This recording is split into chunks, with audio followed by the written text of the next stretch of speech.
एक राजा की पत्नी एक शिष्य थी संत की। राजा इसका विरोधी था कि ये गुरु बनाने की आवश्यकता नहीं होती, राम राम घर बैठ के कर ले। तो राजा के इस भ्रम को निवारण के लिए संत ने एक थोड़ा सा एक फार्मूला अपनाया था। राजा गया उस संत के आश्रम में अपनी पत्नी के साथ कि महाराज क्या गुरु बनाना जरूरी होता है क्या?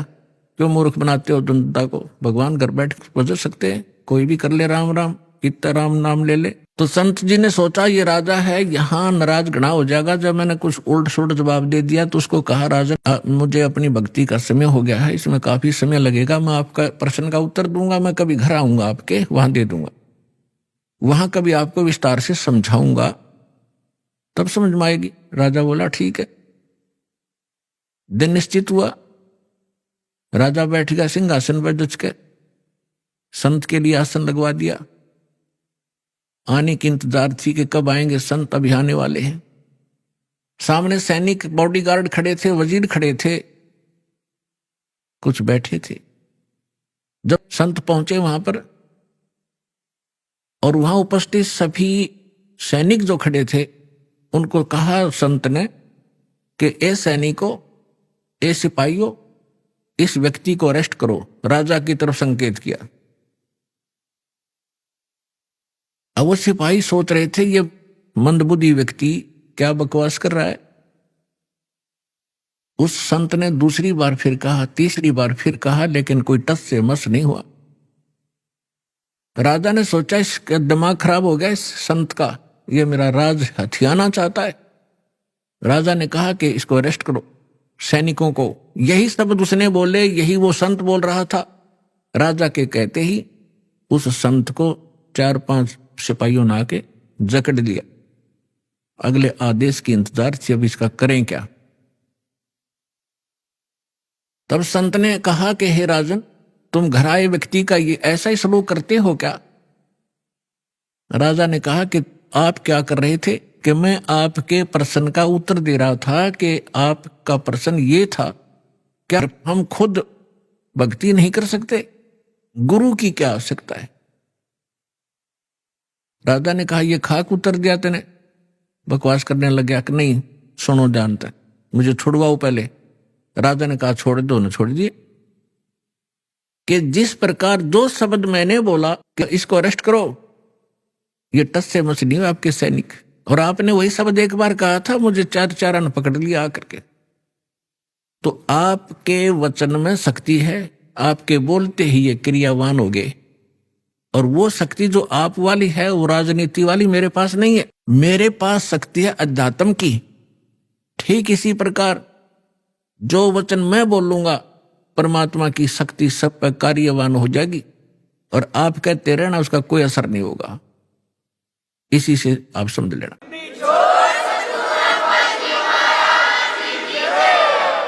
तो इसी प्रकार ये दास उस परमात्मा का कृपा पात्र है, उसी की कृपा से ये सच्चा ज्ञान आप तक पहुंच पा रहा है।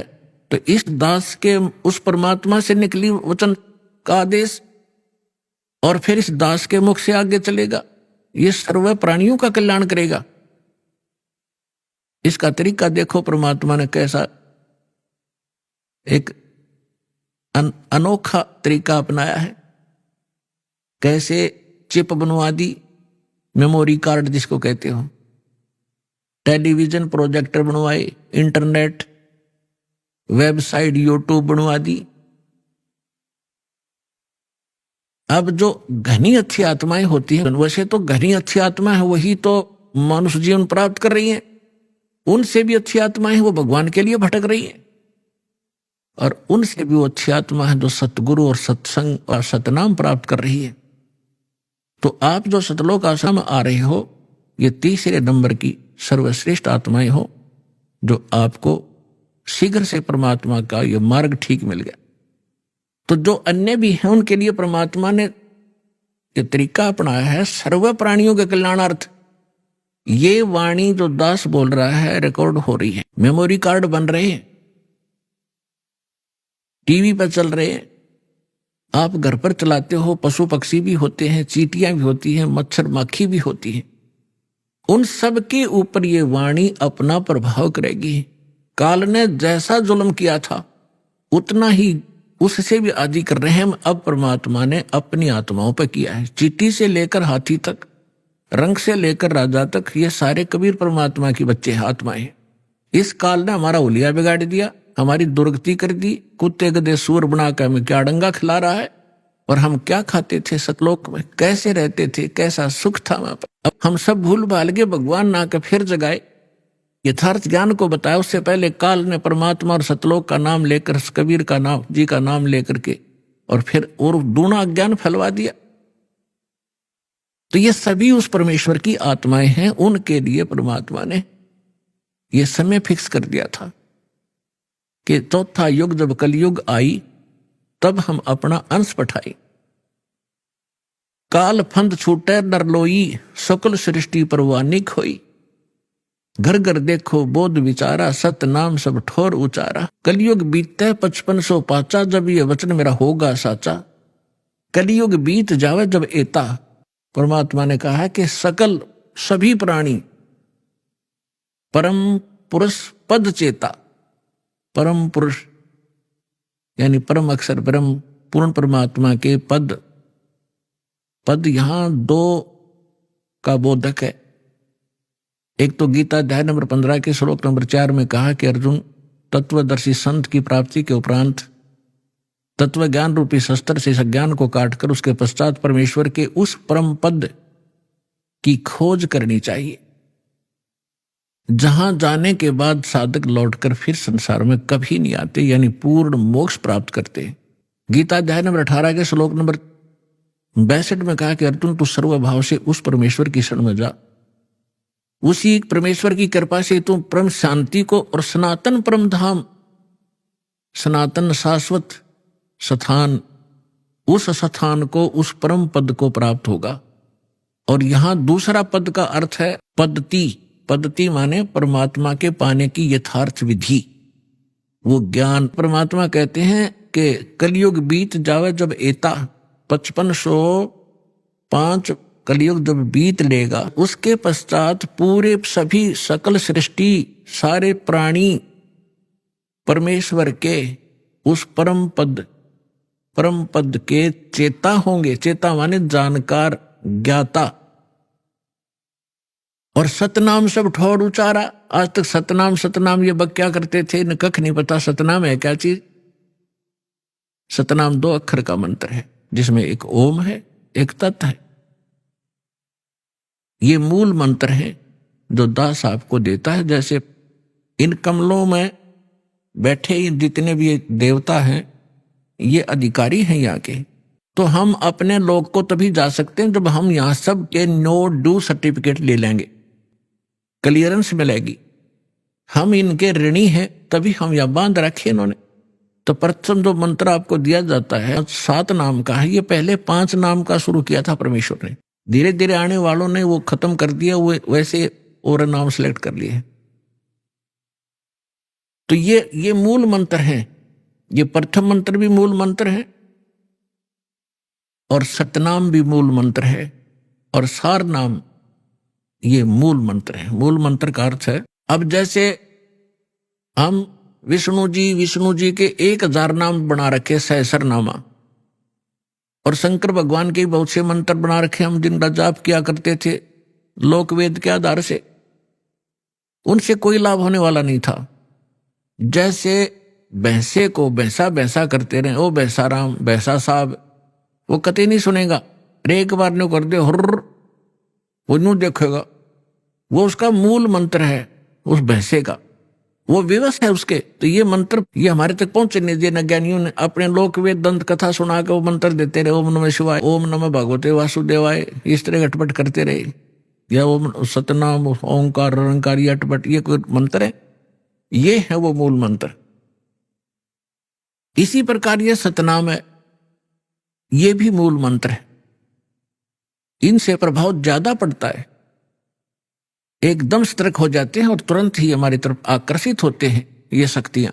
और तीसरा मंत्र है वो तो अनमोल मंत्र है, सारनाम जिसे कहते हैं, इसकी तो आज तक छींट भी नहीं लगने दी थी परमात्मा ने। जितने भी महापुरुष हुए हैं सबको परमात्मा ने सतर्क कर दिया था, सारा ज्ञान समझा के कि हमारा और काल का एक संघर्ष चल रहा है। जब 5505 वर्ष बीत जाएंगे कलयुग के, उससे पहले इसको डिस्क्लोज नहीं करना। धर्मदास साहिब जी से कहा था, धर्मदास मेरी लाख दुहाई, ये सार शब्द और ये मूल ज्ञान तो दास साहब को बता रहे, ये है मूल ज्ञान। 33 अरब ज्ञान हम भाखा, 33 अरब वाणी बोली, और मूल ज्ञान हमने गुप्त ही रखा। ये है मूल ज्ञान जो दास को दिया है।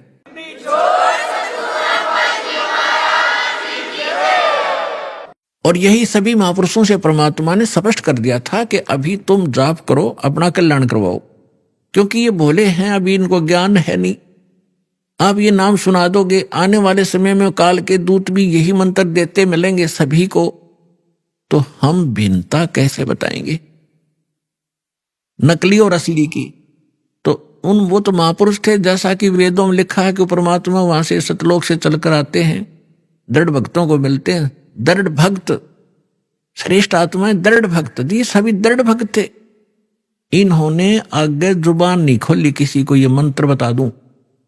उदाहरण के लिए, जैसे आप भाई बाले वाली एक जन्म साखी है, जिसको पूरा सिख धर्म एक विशेष आदर और विशेष प्रमाणित ग्रंथ मानते हैं कि बाला और मर्दाना के साथ गुरु नानक देव साहिब जी की जो वार्ता हुई वो सारी ज्यों की त्यों लिपिबद्ध है। उसमें एक समुद्र की साखी आती है, यानी समुद्र का प्रकरण है कि बाला और मर्दाना ने गुरु नानक देव जी से कहा था कि गुरुदेव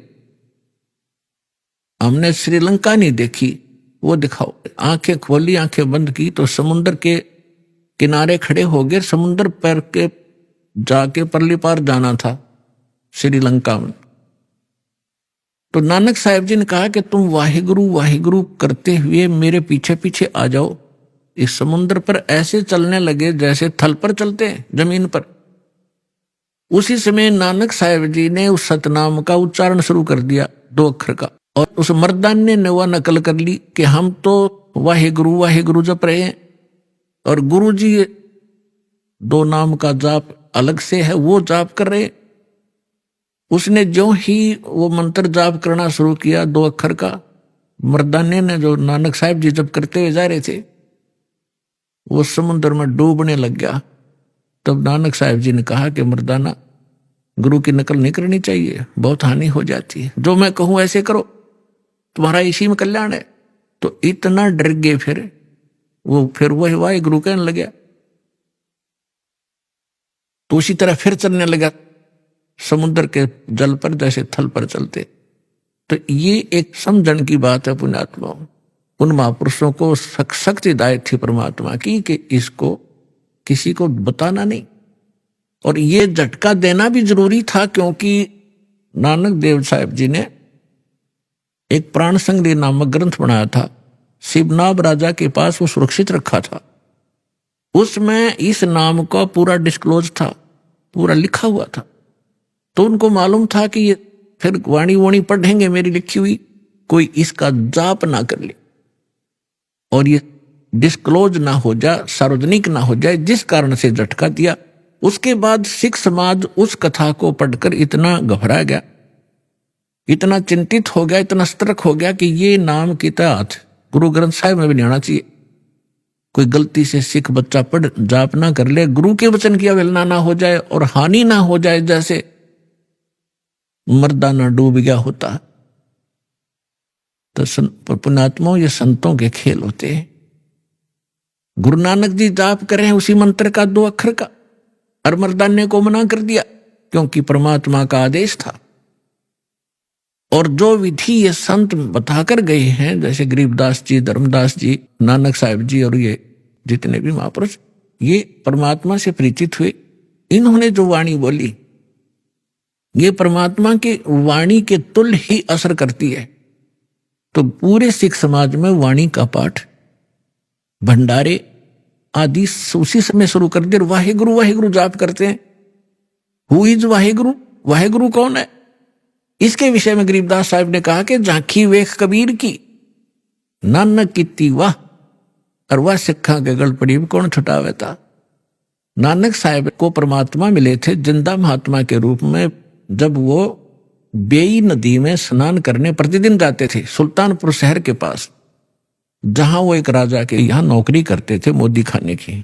तो वहां नानक साहब जी ने बेई नदी में डुबकी लगाई स्नान करने के लिए, तो वहां से अदृश्य कर दिया, अंतर्धान कर दिया, और कहीं और सुरक्षित ले जाकर के उनका शरीर रख दिया, आत्मा को निकाल कर सतलोक लेकर गए। वहां जाकर देखा कि जो बाबा जी नीचे से आया था ये खुद भगवान है, जो महात्मा नीचे से आए थे खुद अमर पुरुष है, सतपुरुष है, ये अकाल पुरुष है। और वहां जाकर देखा कि सिंहासन के ऊपर जहां परमात्मा का सिंहासन है वहां उनका अन्य रूप था, अन्य तेज था शरीर में, करोड़ सूर्य मिला दे करोड़ चंद्रमा से। तो नानक साहब जी ने सोचा कि ये जो तख्त पर बैठा है ये है रब, अमर पुरुष, और ये नीचे से जो जिंदा महात्मा आए हैं ये कोई यहां के नौकर होंगे। इतने में क्या देखा